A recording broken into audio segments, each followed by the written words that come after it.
Dana, and I'm doing my presentation on bird watching, specifically bird watching here in Central Florida. Alrighty, so how I started. I started about a year ago. Specifically, I really wanted to push myself to be more outdoorsy. Unfortunately, a lot of my hobbies are indoors.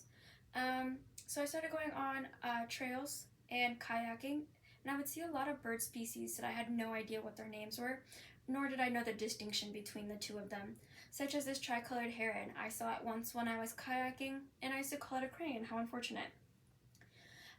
I started with just keeping my notes app open constantly and putting down characteristics of the birds that I saw.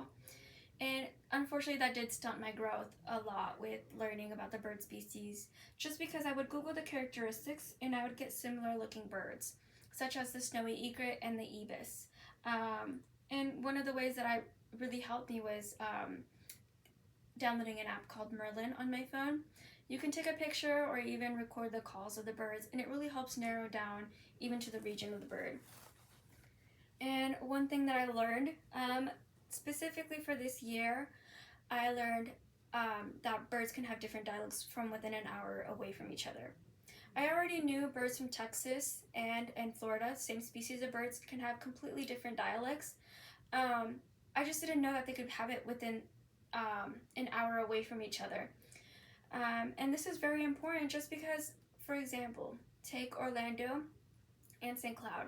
Orlando is very urban. There's a lot more cityscapes, a lot more people than there are here in St. Cloud. We're a lot more rural. We have a lot more farmland. So that the environment that the birds face is going to be completely different, and that really dictates their mating patterns, which I thought was very interesting in my opinion. And how we can be better to the birds that we share the earth with. One of the ways is keeping our cats indoors. I know that can be very difficult for some people, but it is so vital that we keep our pets indoors, or at least keep an eye on them to make sure they're not harming the ecosystem around them. Another way is making sure our windows have screens or curtains, or just any way to distinct them from having a reflective look on them. That is so important.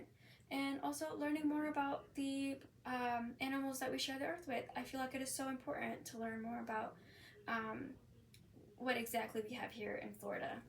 Anyways, thank you so much for watching, you guys.